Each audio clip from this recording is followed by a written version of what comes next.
Baka gusto mo sumagot, Secretary. Sana, Secretary, magsalita din po kayo. Kasi yung malalaki hindi pinondohan. Zero. Siniro. Yun ang sabihin niya sa buong Kongreso. In the case of the project of the SM Group, where previously there was The project of the SM Group, SM Group. Okay. where previously there was no wall and the island. On the basis of the recommendation, they have now they are now implementing a channel between the seawall and the island And the island. of about 400 plus meters. Yeah, kasi pag wala, talaga magkakos ng flooding yan. Yes, Mr. Chair. So Yes. they are implementing this now as part of an engineering solution Okay. to the issue of circulation.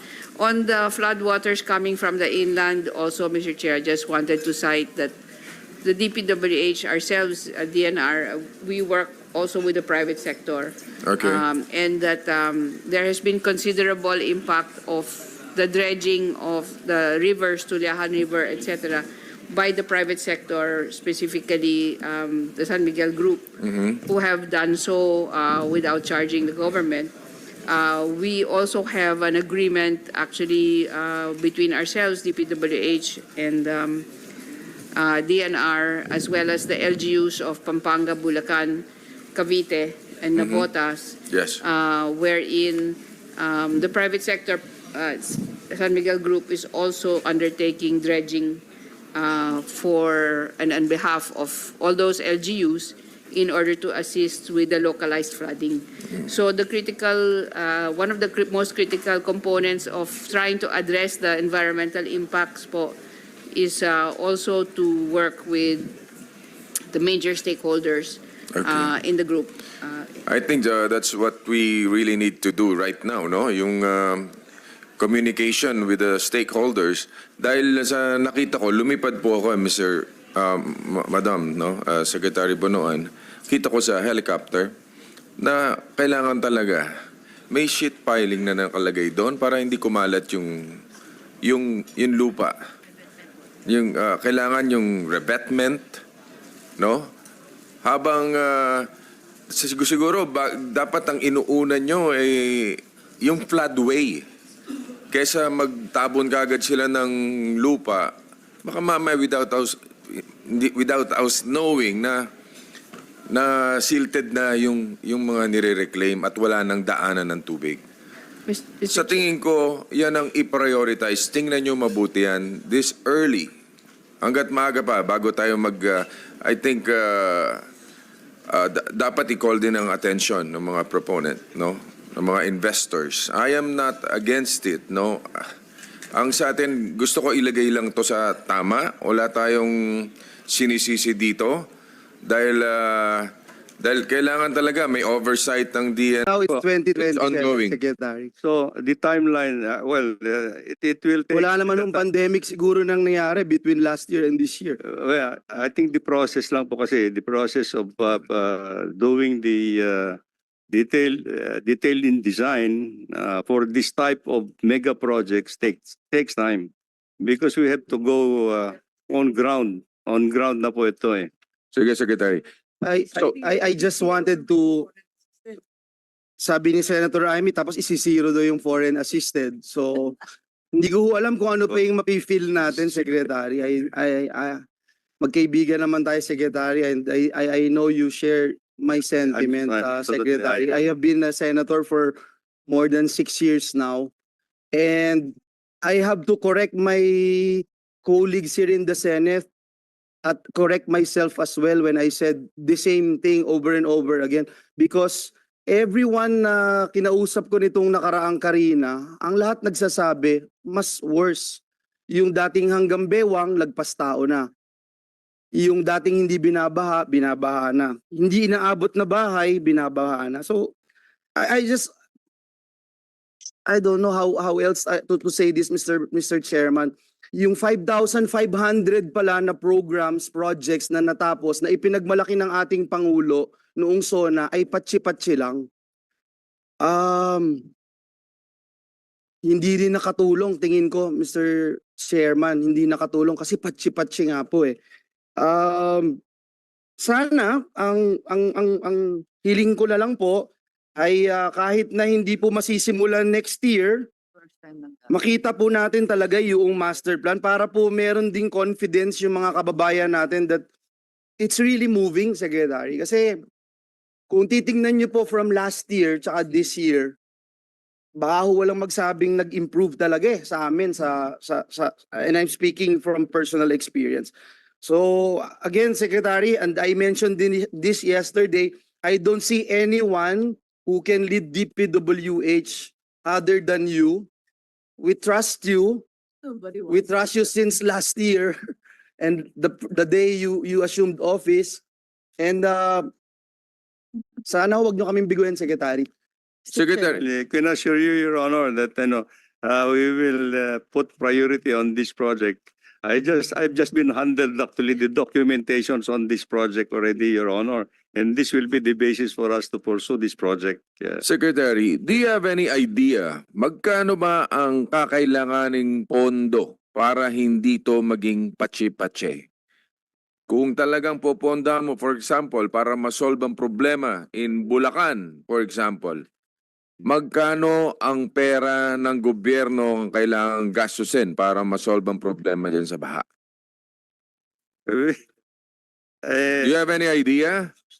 On a project-to-project basis, siguro, Your Honor. So talagang magpapache-pache pag ganon. I think, let's say, Kasi for kung example, halimbawa, for this project, 200 billion, 300 billion, ganon? for this project alone, it will cost 130 billion 130 billion Yes. for that. for this project alone. Chairman, Mr. Chairman, Mr. Chairman, siguro just to manage then our expectations, Secretary, kasi parang nabanggit nyo, for the master plan, feasibility study, parang it takes one presidency to finish it. Absolutely. Tama po ba? And then it's the next presidency who will implement the project. So I guess babalik tayo, Mr. Chairman, dun sa Oh, yeah. konsepto ng continuity. Kasi meron din ho tayong maling ugali na tuwing nagpapalit ng Pangulo, nagpapalit din ng proyekto. So kaya nga parang lumalabas, paulit-ulit ho yung plano kasi tuwing nagpapalit ng Pangulo, nagpapalit din ng plano. 'Di ba? Kasi katulad nga na nabanggit ko kanina, nung 2013, meron na nga tayong master plan for flood management in Metro Manila. So hindi ho natin alam, nasunod ba ho tong plano na to? Because this plan would take 20 years. To So implement. siguro, natuloy ho ba tong plano na to? Or pagkatapos ho ba nung Pinoy presidency, nabago ho ba ang plano nung Duterte presidency up to ngayong Marcos presidency? Natuloy ho ba? Your Honor, tuloy-tuloy po yung master plan for Metro Manila. So ito ho na-i-implement. Yes po. Thank you, Mr. Chairman. Okay, Mr. Secretary. Sorry, So, Mr. Chairman, one last na lang po, one last, no? Feasibility study ako ho, Mr. Chairman, just share to the body. Nag-fund po ako ng feasibility study. It took them 2 years, Mr. Chairman. And I mentioned this last year also. 2 years po, alam din ni Secretary, it was not his term then. 2 years yung feasibility study. Nung nagawa po yung feasibility study, hindi rin po in-implement, Mr. Chairman. Ako pa ho yung nag-push para mapondohan yon. Hindi din po in-implement dahil kulang. Sino yung nag-feasibility study? Sila. Sino yung nagsabing kulang? Sila din po. Sana, Secretary, makita natin itong ganito kasi kung 23 billion po yung feasibility study proposal for NEP this year, we wanted to find out, no? Kasi ang hirap po, no, Mr. Chairman, napakahirap talaga natanggapin eh. Yung 5,500 kunyari na programs, parang lumalabas, kaya natin ito ginawa dahil ito yung maliliit. Kaya patse-patse. Pero yung malalaki, sana, Secretary, magsalita din po kayo. Kasi yung malalaki hindi pinondohan. Siniro. Yun ang sabihin nyo sa buong Kongreso. Kaya maliliit yung ginagawa namin. Kaya sa totoo lang, wala ho talagang impact. Yun ho yung lumalabas, Mr. Chairman. Thank you, Mr. Chairman. Thank you, Secretary. Baka gusto mo sumagot, Secretary. Oh, wow. Okay. Okay. Okay, Mr. Chairman, siguro for anyway, the record, can you it's not, just, for the record, it's not the Senate, ha? Tama po ba, Secretary? no, wag na natin siya, let's not put him siya, on the spot. But anyway, Secretary, meron ka pa gusto sabihin for your presentation? You just submit it to us na lang para mas mabilis tayo. Wala pa tayo sa...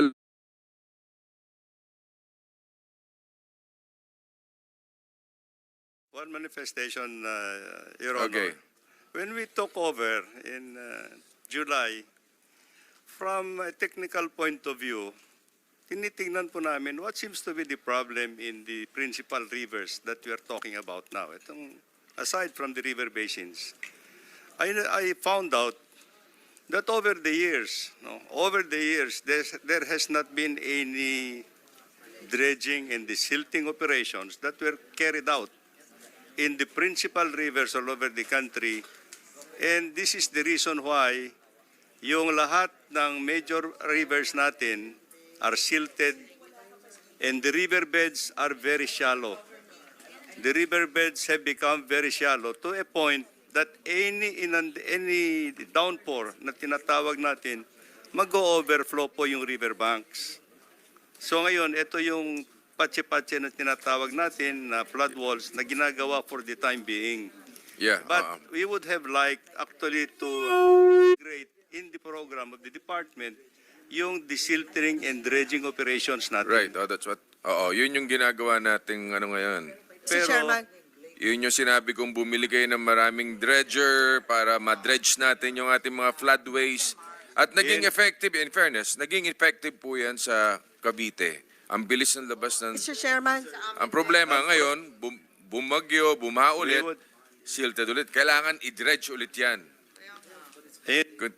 In 2023, we already proposed a budget for maintenance and operations of dredgers. Unfortunately, nawala rin po. Nawala. 2024, ganun din po. So yun yung mga dapat bantayan sa Committee on Finance, no?